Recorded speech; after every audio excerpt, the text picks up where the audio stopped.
Assalamualaikum sobat semua. Sebelum mulai ayo tekan like, komen, dan subscribe dulu biar channel ini makin rame dan berkah. Bismillah, segala puji bagi Allah yang ngatur waktu dan takdir dengan sempurna. Semoga kita semua dijagain dalam ketakwaan. Jangan lupa tulis sholawat buat Nabi Muhammad Shallallahu Alaihi Wasallam beserta keluarganya di kolom komentar. Juga tulis asal kalian dari kota mana biar kita makin akrab. Hari ini kita masuk kisah seru banget tentang para resi, ondel-ondel, dan sejarah yang hampir balik ke masa kehancuran. Pesan dari Allah dalam Al-Quran. Al-Hasr ayat 18. Wahai orang-orang yang beriman, bertakwalah kepada Allah dan hendaklah setiap diri memperhatikan apa yang telah diperbuatnya untuk hari esok. Nah, makanya tonton video ini sampai selesai, soalnya ada satu pertanyaan di deskripsi. Dan siapa yang jawab paling benar, insya Allah bakal dapat hadiah yang bakal gue umumin di penutup nanti.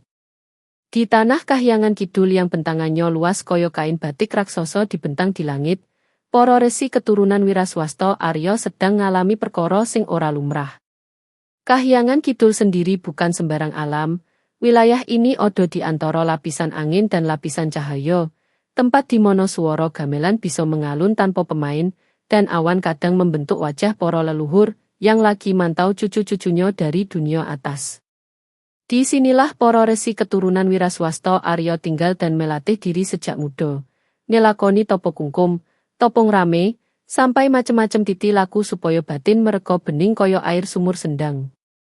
Dua resi utama yang sedang menjalani tugas adalah Resi Durna dan Resi Abiyasa. Durna terkenal tegas lan watonyo keras. Kalau ngomong suka blak-blakan, suaranya menggelegar kayak kentongan rondo tengah malam. Tapi hatinya ora sepet lan ora angkuh. Dia keras bukan karena benci, tapi karena hidup ngajarin dia banyak hal pahit. Durna kecil dulu berasal dari cabang keluarga Wiraswasta Arya sing ditempa oleh konflik antar kerajaan. Bapaknya gugur dalam perang perebutan pusaka, sedangkan ibunya menjalani hidup sebagai penjaga naskah kuno yang diwariskan oleh leluhurnya. Dari sanalah karakter Durna kebentuk, keras, disiplin, tapi juga sangat setia pada garis sejarah keluarganya. Sedangkan Resi Abiyasa, kebalikannya. Dia itu alus budi lan jembar kawruh. Kalau Durna adalah badai kecil, Abiyasa bagai angin sore yang semilir. Suaranya kalem, cara berpikirnya dalam, dan setiap kata-katanya koyo odo selendang kebijaksanaan yang menyelimuti. Lelakonnya sejak muda penuh pengalaman spiritual. Konon, sejak kecil Abiyasa bisa dengar detak waktu, seperti odo jam raksasa dunia yang berdetak dalam jiwanya. Dia belajar dari para guru dewa, berguru pada leluhur, dan sering dapat wangsit pas lagi tirakat. Makanya, dua resi ini meski beda watak, tapi saling melengkapi koyo gula dan kopi tubruk.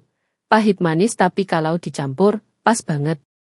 Pada suatu pagi yang cahayanya agak aneh, mataharinya kelihatan agak miring, kayak bangun kesiangan, mereka berdua ngerasain keanehan besar. Waktu muter ora karuan.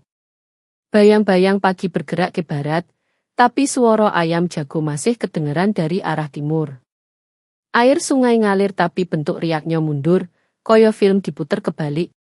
Odo anak kecil di kampung bawah Kahyangan yang tiba-tiba ngomong bahasa masa depan, dan odo kakek-kakek yang mendadak ingat masa lalunya terlalu jelas, sampai bisa nyebutin menu sarapan 200 tahun lalu. Resi Durna langsung ngipitkan mata, ngedumel, dan nyeletuk keras. Iki kabeh ora wajar. Wis jelas banget koyo ono tangan usil sing ngupik sejarah.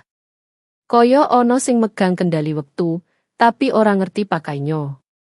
Suaranya bergema sampai ke puncak gunung kecil, yang jadi tempat latihan dewa pemula.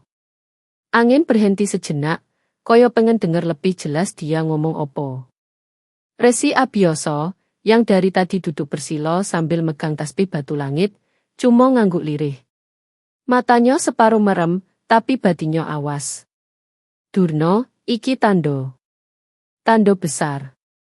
Penjaga wektu, ondel-ondel kuno, wis kelamaan turu. Wektu ilang penjogo, jadine kacau. Nodo suaranya pelan, tapi setiap kata kaya ngegetarin udara. Mereka berdua langsung saling pandang. Meski sering berdebat gaya Betawi Jawa yang lucu-lucu, tapi untuk urusan waktu dan pusaka leluhur, mereka selalu sepaham. Durna berdiri dan ngambil tongkat kayu waru geni, pusaka yang diwariskan dari leluhurnya, sementara Abiyasa ngelurusin kain selendang putih di bahunya. Dari sinilah petualangan mereka dimulai. Tapi bukan sekadar petualangan biasa. Ini perjalanan nyari lelaku, ngurai silsilah pusaka waktu, dan nemuin kembali ondel-ondel penjaga waktu yang udah ribuan tahun ora disentuh siapapun.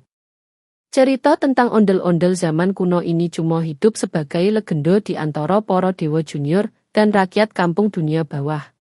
Konon, ondel-ondel itu bukan sekadar boneka raksasa dengan wajah besar dan mata melotot.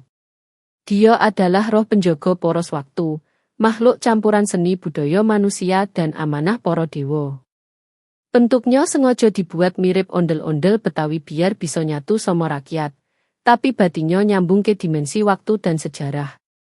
Para resi keturunan wiraswasta Arya selalu diajari kisah ini sejak kecil.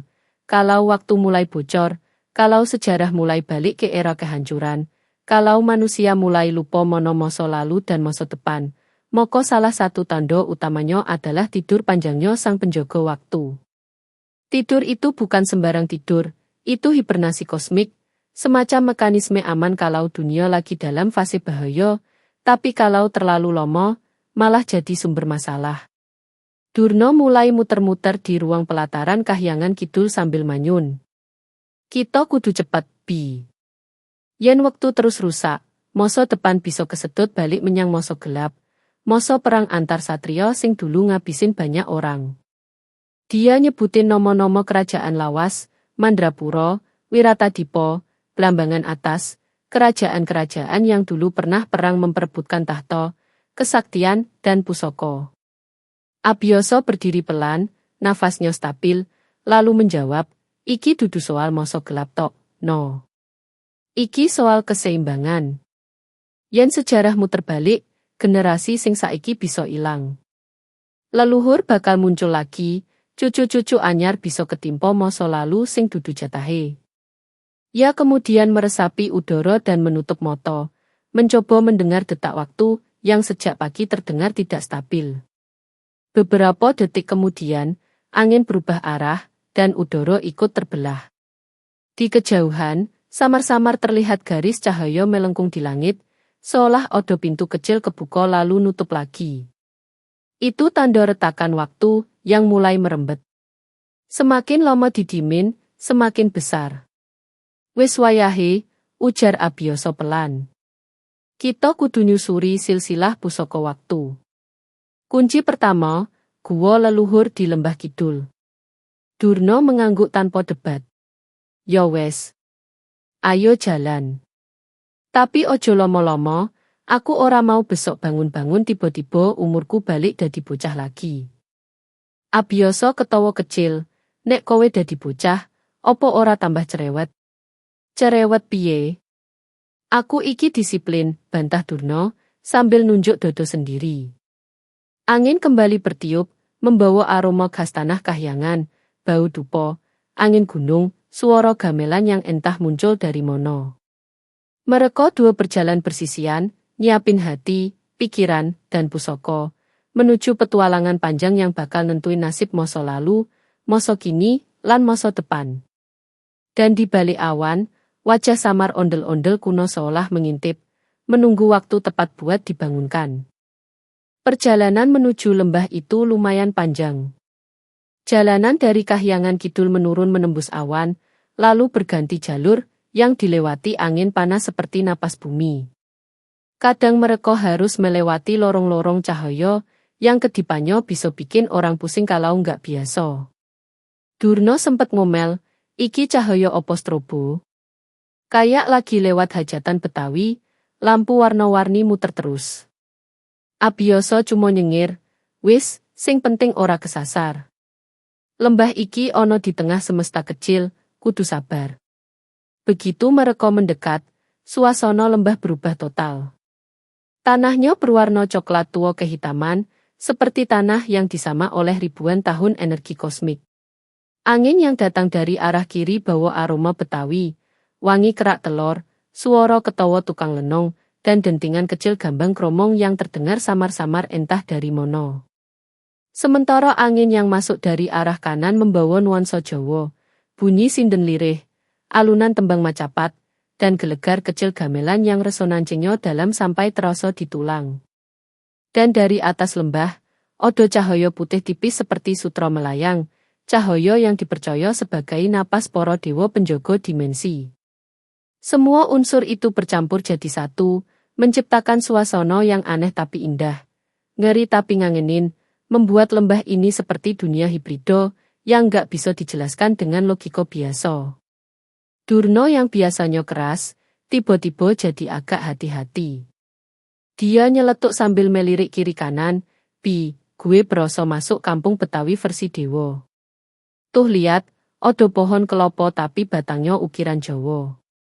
Daunnya ngibrit kayak kena bayu gede, tapi suaranya kayak lagi tepuk tangan. Abioso mengangguk, lembah iki jenenge tanah gede, no.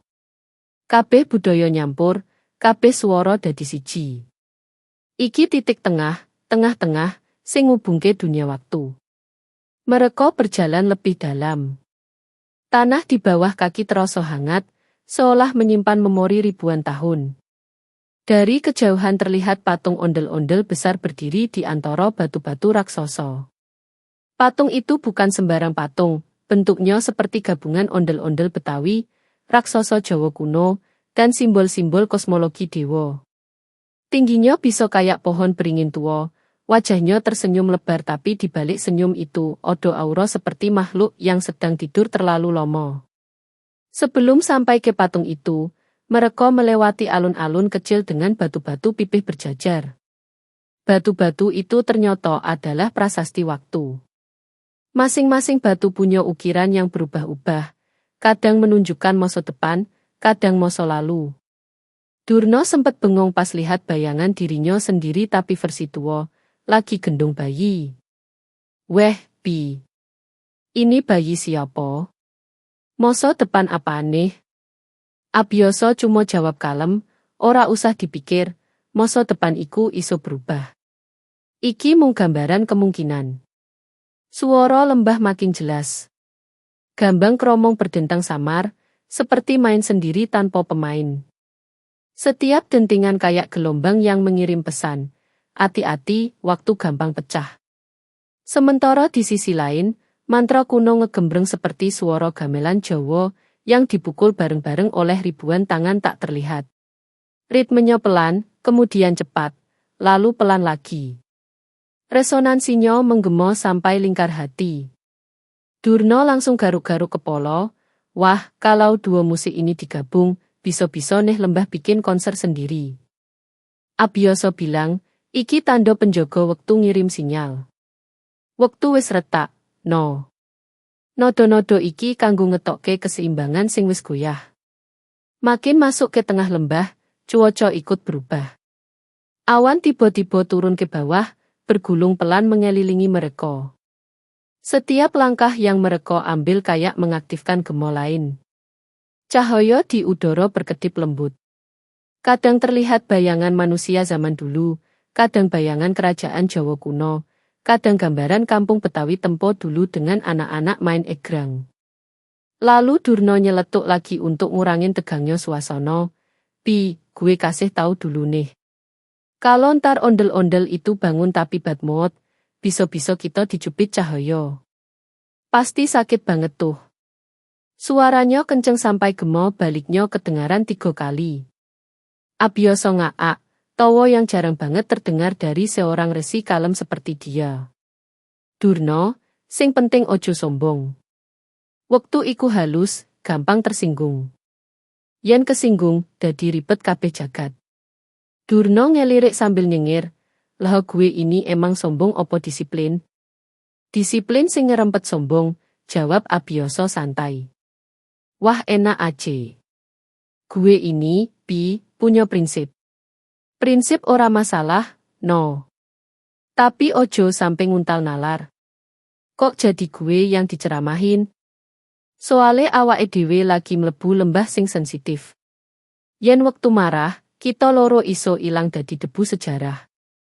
Mereka terus berjalan sambil bercanda. Tapi setiap langkah makin terasa berat, kayak odo tangan tak terlihat yang menahan. Itu bukan bahaya, tapi peringatan bahwa mereka makin dekat ke pusat lembah, tempat ondel-ondel penjaga waktu dulu dititipkan para dewa. Lembah itu makin terasa hidup. Batu-batu bergetar pelan. Awan melingkar seperti spiral. Suara musik budaya Betawi dan Jawa makin padu, seolah kedua kesenian itu saling menyopo, saling menenangkan, saling memperingatkan. Kayak dunia yang sedang bilang, hati-hati, penjaga waktu hampir bangun. Setelah hampir 1 jam berjalan, akhirnya mereka sampai di depan gerbang waktu Tanah Gede. Gerbang itu berupa gapura batu raksasa dengan ukiran wajah ondel-ondel di kiri, dan ukiran wajah raksasa Jawa kuno di kanan. Ukiran-ukiran itu seperti hidup, mata mereka kadang berkedip halus. Durna langsung melongo, "Pi, ini gerbang opo cet alam semesta?" Neh batu ngedip.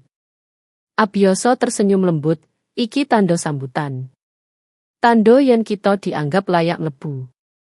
Mereka berdiri di depan gerbang itu, napas mereka ditarik angin lembah, sehingga suasana hening sejenak. Suara alam tiba-tiba hilang.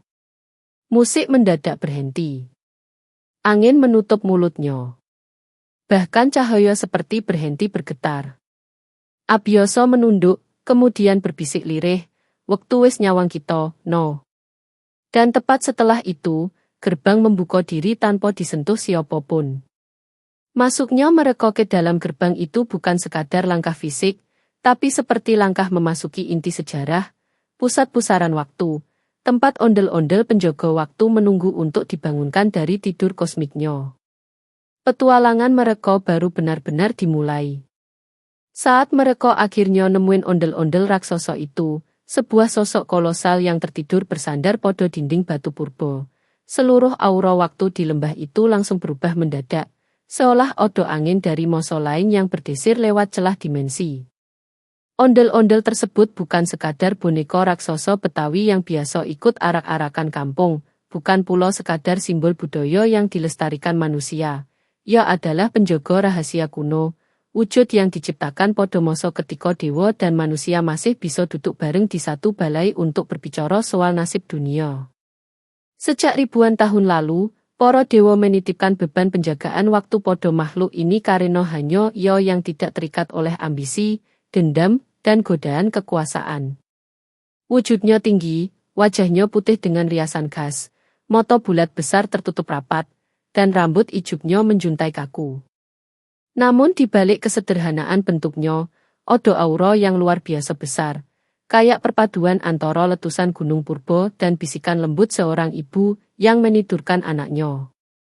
Dodo ondel-ondel itu dihiasi sebuah lingkaran pusaka yang tertanam setengah ke dalam tubuhnya. Cakrakala, pusaka yang sudah lama hanya muncul di legenda. Banyak resi dan ahli sejarah menganggap cakrakala hanyalah simbol, lambang putaran hidup. Tapi yang sedang disaksikan Resi Durna dan Resi Abiyasa jelas menunjukkan bahwa legenda itu nyata. Pusaka itu berdenyut pelan, seperti jantung raksasa, yang hampir lupa bagaimana caranya berdetak. Setiap denyut kecil membuat udara di sekitar bergelombang, seakan masa lalu dan masa depan saling beririsan di titik yang sama, menimbulkan kilasan-kilasan samar, gambar kerajaan lama yang terbakar, bayangan masa depan dengan bangunan melayang, fragmen-fragmen peperangan kosmik yang belum terjadi, hingga cuplikan kehidupan rakyat kecil yang seharusnya berlangsung damai tapi kini tampak terdistorsi. Resi Durna segera ngetoke sebuah kitab tua dari tas kulitnya, sebuah kitab warisan dari gurunya, yang bernama Kitab Wewatoning Kala. Kitab itu udah kusam, pinggir-pinggirnya tergerus waktu, dan beberapa halamannya lengket karena sering kehujanan ketika ia membawanya dalam pengembaraan. Namun meski fisiknya renta, ilmu di dalamnya tetap menyala seperti boro di malam gelap. Durna membuka halaman tertentu yang sudah ia hafal letaknya bahkan tanpa melihat. Tangannya sedikit bergetar, bukan karena takut, tapi karena ia sadar bahwa yang akan mereka lakukan bukan perkara kecil. Mereka bukan hanya ingin membangunkan makhluk penjaga waktu, mereka akan mempengaruhi arah sejarah. Sementara itu, Resi Abiyasa berdiri beberapa langkah di belakangnya. Abiyasa mengambil napas panjang, menarik energi lembah yang dinginnya menembus tulang, lalu menghembuskannya perlahan sambil memejamkan mata. Ia mulai melantungkan zikir halus, sebuah laku spiritual yang diajarkan gurunya puluhan tahun lalu. Zikir itu bukan sekadar suara, ia adalah getaran lembut yang menyusun ulang pikiran, menenangkan batin, dan menghubungkan jiwa dengan arus waktu yang murni. Abiyasa percaya bahwa waktu bukan hanya angka atau pergerakan mekanis, waktu punya rasa, punya lapisan emosi, punya kedalaman yang hanya bisa dipahami lewat hati yang tenang. Ketika zikir itu menggema bersama lantunan mantra dari kitab Durna, ruangan tempat ondel-ondel raksasa itu berada langsung bergetar. Getarannya bukan seperti gempa, tapi lebih seperti denyut besar yang bergerak dari inti bumi, naik ke ruang itu, lalu menyebar melingkar bagai gelombang air. Dinding batu purba memunculkan retakan-retakan kecil yang memendarkan cahaya biru. Lantai tanah berdebu berubah menjadi licin dan berkilau seolah berubah menjadi cermin waktu yang memantulkan moso-moso yang bertabrakan. Durna sempat menoleh dan melihat sekilas bayangan dirinya, bukan sebagai resi yang sekarang, tapi sebagai pemuda baru belajar Topo Brata. Ia juga melihat kilasan dirinya yang lebih tua, lebih bijak, mungkin di masa depan yang seharusnya ia jalani. Semua gambaran itu muncul dan lenyap dalam sekejap, namun cukup untuk membuat hatinya bergolak. Abiyasa merasakan hal serupa. Di antara getaran mantra dan zikir, ia melihat fragmen masa depan jinak yang tiba-tiba berubah liar seperti kuda yang lepas kendali. Ia melihat rakyat yang harusnya makmur malah hidup dalam ketakutan karena waktu bergerak mundur tanpa aturan. Ia melihat hari yang sama terulang berkali-kali, membuat orang-orang kehilangan arah dan kewarasan. Ia melihat anak-anak lahir tanpa jejak masa lalu, dan orang-orang tua lupa urutan kehidupan mereka sendiri. Semua itu terjadi hanya dalam sekelebat, tapi cukup untuk membuktikan bahwa distorsi waktu yang sedang terjadi bukan fenomena kecil. Ini ancaman yang bisa menghapus sejarah dan masa depan sekaligus. Getaran di ruang itu makin intens. Debu yang menempel tebal di tubuh ondel-ondel raksasa terangkat satu persatu, melayang seperti serpihan kenangan lama yang terbang menuju cahaya. Rambut ijuknya bergetar halus, mata yang tertutup rapat bergerak sedikit, seperti kelopak yang mulai mengingat fungsi aslinya. Dan ketika Durna berhasil mengucapkan bait terakhir dari mantranya, sebuah suara rendah terdengar dari dalam tubuh ondel-ondel itu. Suara yang terdengar seperti perpaduan antara angin dari lembah purba dan gong raksasa yang dipukul perlahan. Ruangan itu goyang makin keras, hingga terasa seolah masa lalu dan masa depan benar-benar sedang bertabrakan di titik yang sama. Udara seperti patah, menciptakan kilatan cahaya yang melengkung-lengkung. Di tengah kekacauan itu, Abiyasa terus melantungkan zikir dengan nada yang makin stabil, mencoba menyeimbangkan energi liar yang mulai mengambil alih ruangan. Durna menggeser posisinya, memastikan bahwa ia tetap berada pada garis yang menurut kitab merupakan jalur aman, jalur yang melindungi seseorang dari terjepit antara dua lapis waktu. Perlahan, tubuh ondel-ondel itu bergerak.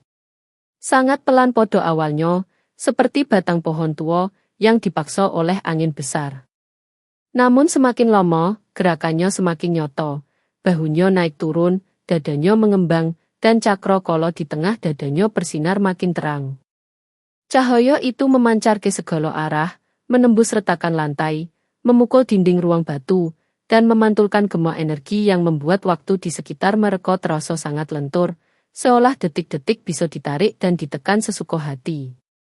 Dan di tengah semua itu, Durna dan Abiyasa menyadari satu hal, mereka baru saja memulai rangkaian peristiwa yang tidak bisa diputar kembali. Ketika sang ondel-ondel penjaga waktu benar-benar bangun nanti, dunia wayang, bahkan dunia manusia sekalipun, akan merasakan getarannya. Mereka telah membuka pintu yang selama ribuan tahun sengaja dikunci para dewa. Ondel-ondel itu mulai kebangun pelan, seolah tubuh raksasanya masih bingung antara tidur ribuan tahun dan realitas yang kini menegur dengan kasar. Ijuk di kepalanya bergetar seperti ilalang yang sedang menerima angin pertama setelah musim kemarau panjang. Mata raksasa itu membuka sedikit, lalu semakin lebar, memancarkan cahaya merah jinggo yang temaram, persis seperti lampu oil Betawi tempo dulu yang dinyalakan menjelang maghrib. Cahaya itu tidak hanya memancar keluar, tetapi juga menembus balik ke dalam ruang waktu, memantulkan umur ribuan tahun yang tersimpan di balik kelopak matanya. Ketika mulut kayu yang begitu besar itu terbuka, suara yang keluar tidak langsung terdengar seperti bahasa manusia. Ia bergema dalam bentuk gelombang yang melintasi udara, memantul ke dinding batu purba, lalu berubah menjadi bahasa kosmologi tua, campuran aksara Betawi leluhur, mantra Jawa kuno, dan bahasa tinggi kahyangan. Sebagian terdengar seperti kidung, sebagian seperti wejangan, sebagian lagi bagai petuah orang tua, yang sabarnya sudah dikikis zaman. Suara itu berkata pelan namun tegas, wektu koyok banyu, yen ora dijogo, bakal melu arus sing salah. Suaranya berat, berlapis-lapis, sampai-sampai Abiyasa merinding, bukan karena takut, tapi karena ia mendengar nodo yang tidak pernah ada dalam bahasa manusia maupun dewa. Kalimat itu bergetar, lama di dalam lembah. Seakan lembah itu sendiri menjadi saksi bahwa waktu memang rapuh. Kalau ada celah, sedikit saja, ia bisa melenceng ke arah yang tidak seharusnya. Durna merapatkan alis, memahami bahwa kalimat itu bukan sekadar metafora. Ia pernah membaca dalam kitab Wewatoning Kala bahwa ketika penjaga waktu terbangun, ia akan melaporkan kondisi dunia yang paling parah. Jika yang terdeteksi adalah distorsi berat, maka kehancuran dari masa mono pun bisa kembali mengendap dan menampakkan dirinya. Dan benar saja. Di balik sinar merah jinggo yang memancar dari mata ondel-ondel itu, muncul bayangan kabur. Awalnya hanya berupa noda hitam yang melintas cepat. Namun makin lama bentuknya semakin jelas, sosok-sosok prajurit dari era politik perebutan tahta kuno. Mereka bukan makhluk hidup, namun juga bukan arwah. Mereka adalah residu sejarah, bekas energi dari sebuah masa ketika kerajaan berebut kuasa, ketika persaudaraan pecah, ketika dunia wayang hampir tenggelam dalam perang yang tak berkesudahan. Bayangan itu muncul sebagai gambaran kehancuran yang dulu harusnya sudah terkubur, tapi kini bangkit lagi gara-gara putaran waktu kacau. Prajurit-prajurit itu muncul dari kabut seperti siluet yang patah, pedang mereka bergetar antara nyata dan moyo. Setiap langkah mereka meninggalkan bunyi celak-celak, seperti kayu lapuk dipatahkan.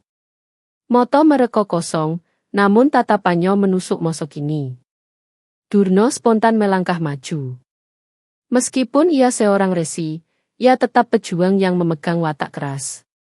Ia tahu bahwa lawan semacam ini bukan sekadar musuh fisik, mereka adalah bayangan sejarah yang ingin menyeret dunia kembali pada masa gelap. Durna mengangkat tombak pusaka Jagadwira, pusaka yang konon ditempa dari inti meteor kecil yang jatuh saat dunia baru dibentuk. Tombak itu bergetar, memunculkan kilatan cahaya biru yang menari di antara kabut waktu. Suara lembut keluar dari tubuh pusaka, seolah mengenali bahaya yang telah ia hadapi ratusan tahun lalu saat era perebutan tahta itu masih berlangsung. Cahaya Jagadwira memantul ke wajah Durna, menegaskan garis tegas dan keteguhan resi yang tidak pernah menghindari tanggung jawab. Sementara itu, Abiyasa tidak mengangkat senjata.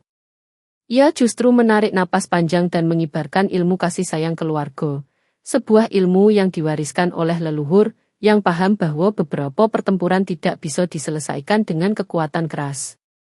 Tangan kanannya diangkat pelan, sementara tangan kirinya menutup dada.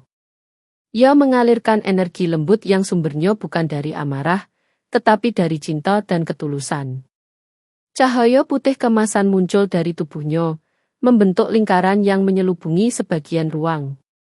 Abiyasa paham benar, konflik waktu bukan konflik biasa. Distorsi ini tidak bisa ditutup hanya dengan kekuatan fisik. Kekerasan hanya akan membelah waktu menjadi dua alur baru yang saling bertabrakan.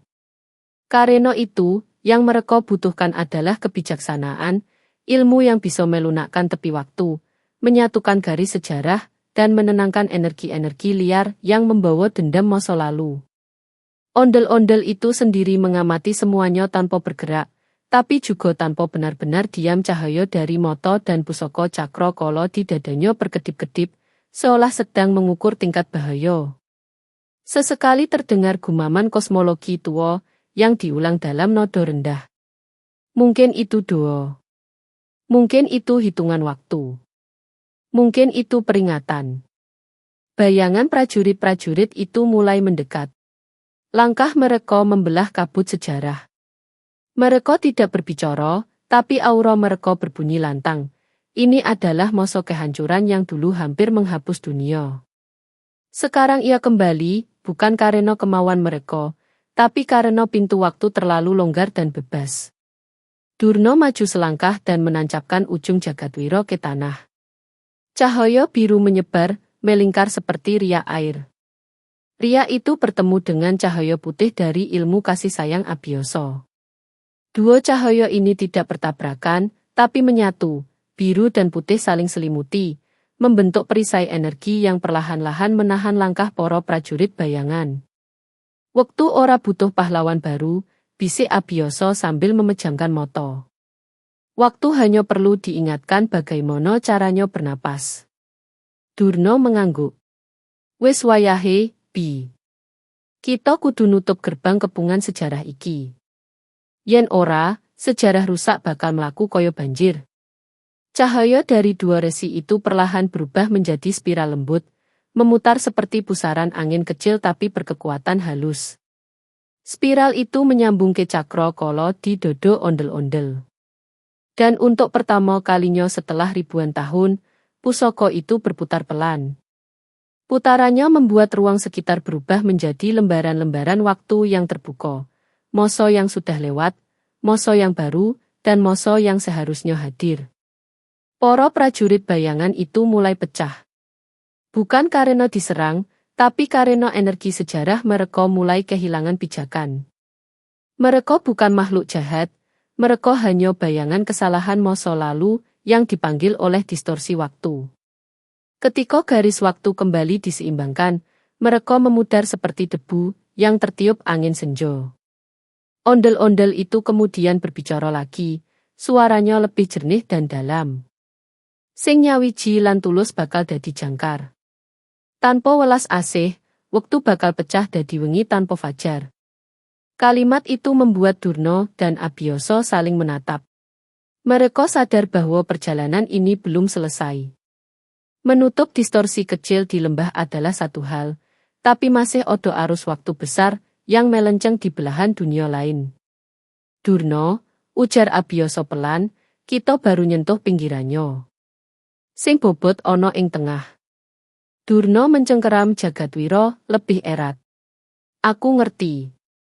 Nanging saiki kita wis duweni saya tanda. Dan ondel-ondel itu, penjaga waktu yang akhirnya bangun, berdiri tegak sepenuhnya, siap menjadi saksi dan sekutu dalam perjalanan menyelamatkan sejarah dunia.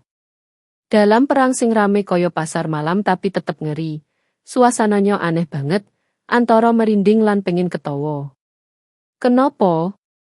Karena humor rakyat tetep muncul, meskipun arus waktu lagi bentur-bentur koyo perahu lawas kena ombak gede. Bayango ojo, prajurit-prajurit bayangan sing tadine muncul koyo hantu sejarah yang gagah. Tiba-tiba odo yang kesandung batu gede yang entah muncul dari mono. Bunyinya plek, keras, terus sosok prajurit itu goyang kanan-kiri sebelum ambruk pelan, seperti boneka kayu Betawi yang salah keseimbangan. Durna sampai ngangkat alis sambil nyeletuk. Iki prajurit opo bocah latihan baris berbaris? Abiyasa ketawa lirih, tapi tetap jaga fokus. Karena perang waktu tetap bukan hal yang bisa disepelein. Ondel-ondel penjaga waktu sing tegap itu bahkan sempat kedistrak. Bayangno raksasa penjaga kosmos, yang matanya bisa baca garis zaman, malah noleh karena denger suara kentongan kampung dari kejauhan. Suara kentongan itu datang dari penjaga desa yang lagi rondo. Suara asli dari dunia nyata, yang merembes masuk lewat celah-celah portal waktu. Begitu kentongan bunyi tong-tong-tong, ondel-ondel itu otomatis nengok, seolah insting budaya Betawinya masih melekat meskipun ia udah ribuan tahun ditidurin para dewa. Durna sampai spontan nyeletuk. Nah, ini dia yang bikin penjaga waktu Betawi beda kelas. Kentongan lewat, dia langsung nengok. Namun di balik semua tingkah lucu yang muncul secara kebetulan itu, ada lapisan filsafat yang dalam banget, sesuatu yang cuma bisa kerasa ketika kita udah berdiri di tengah perang kosmologis, nyaksiin masa lalu dan masa depan tabrakan koyo gerobak berlawan arah. Para resi ngerti, sejarah itu bukan sekadar rangkaian cerita yang bisa diceritain ulang tiap malam Jumat. Ia adalah amanah, sesuatu yang harus dijaga. Bukan untuk diagungkan berlebihan, bukan juga untuk dilupakan begitu ojo. Sejarah, kata para leluhur, adalah cermin, sing serius dibaca bakal membimbing, tapi kalau disalahpahami, bisa nyeret manusia ke jurang kesalahan yang sama. Ketika suasana makin panas, bumi di sekitar mereka bergetar pelan. Debu sejarah naik, membentuk seperti kabut tipis yang melayang di antara bebatuan lembah. Di tengah suasana itu, ada cahaya putih kecil yang tiba-tiba turun dari langit, bukan kilatan petir, bukan sinar matahari, tapi seperti serpihan wahyu kecil yang turun dengan halus. Cahaya itu nggak panas, nggak menyilaukan, tapi menyentuh setiap orang di sono seolah bilang, iki petunjuk. Iki panganan rohani. Iki penanda dalan sing kudu ditempuh. Durna dan Abiyasa otomatis berhenti.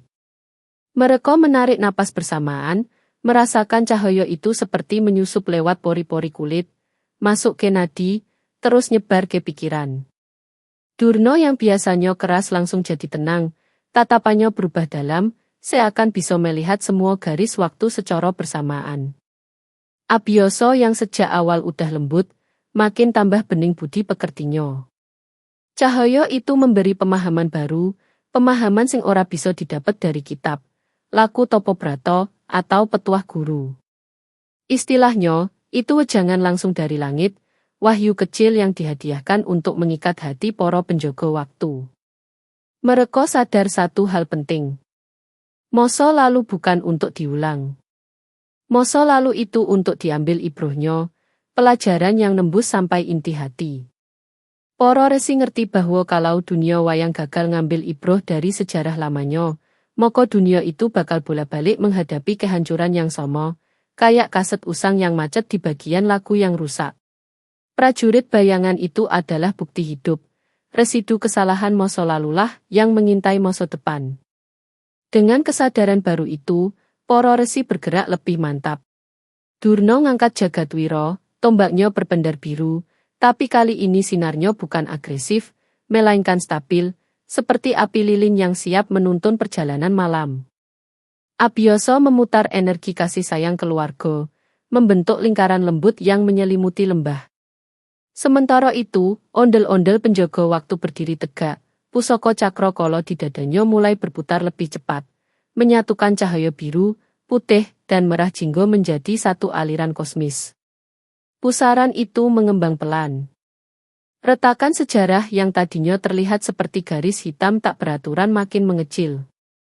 Retakan itu meresap, melebur ke dalam pusaran cahaya yang terus berputar.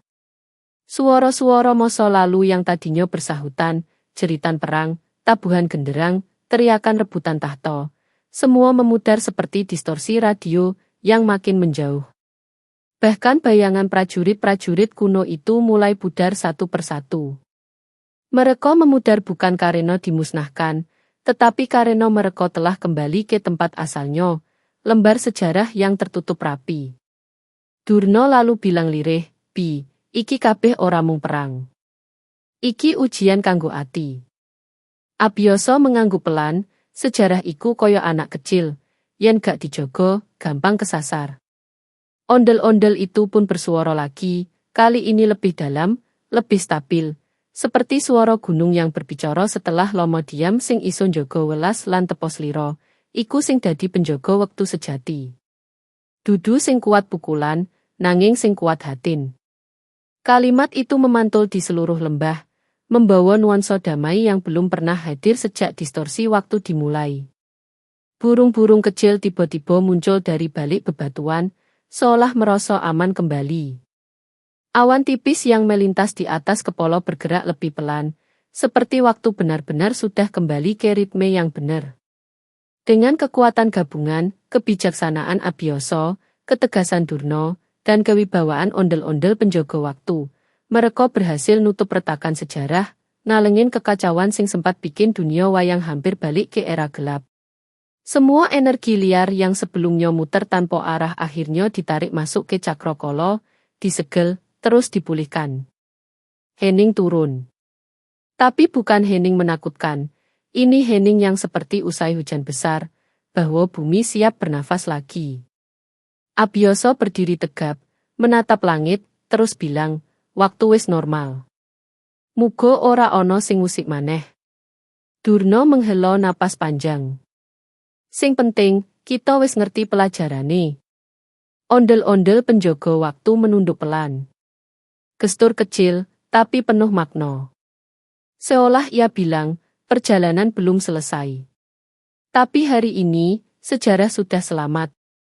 Dan begitulah, dengan humor rakyat yang tetap hidup di tengah chaos kosmologis, dengan petuah leluhur yang membimbing, dengan wahyu kecil dari langit, dan dengan kerja bareng semua penjaga dunia wayang, dunia itu akhirnya balik ke jalur yang benar, jalur yang dijaga welas, ilmu, ketawaduan, dan amanah sejarah. Alhamdulillah, makasih udah nonton sampai habis. Jangan lupa terus bersolawat buat Nabi Muhammad Shallallahu Alaihi Wasallam beserta keluarganya, dan terus jaga takwa dimanapun kalian berada. Buat yang jawab benar pertanyaan di deskripsi, gue doain. Ya Allah yang maha menjaga, limpahkanlah kepada saudaraku keturunan dan keluarga yang baik, yang menjadi penerus akhlak mulia dan kemuliaan hati. Anugerahkanlah kepadanya lingkungan yang penuh kebaikan, persaudaraan, dan ketenangan. Jauhkan ia dari segala permusuhan, perselisihan, perang, dan konflik, lahir maupun batin. Tanamkan dalam dirinya cinta dan rasa kekeluargaan yang semakin kuat, serta istiqomahkan hatinya dalam zikir, ibadah, dan laku spiritual yang engkau ridai. Jadikan setiap langkahnya kokoh, penuh kebijaksanaan, dan bercahaya oleh petunjukmu. Jika engkau takdirkan ia memegang amanah kepemimpinan, politik, atau kekuasaan, maka jadikan ia pemimpin yang adil, merakyat, penuh humor yang menyejukkan, serta jauh dari sifat zalim. Karuniakan kepadanya pemahaman moral, etika, dan filsafat hidup yang lurus. Ya Allah, jadikan hidupnya berkah, jalannya lapang, dan akhir usianya dalam husnul khatimah. Amin. Dan buat yang belum tepat jawabannya, gue doain selalu sehat dan diberi kemudahan rezeki. Jangan lupa tulis komentar dan request judul kisah ondel-ondel apalagi yang kalian mau.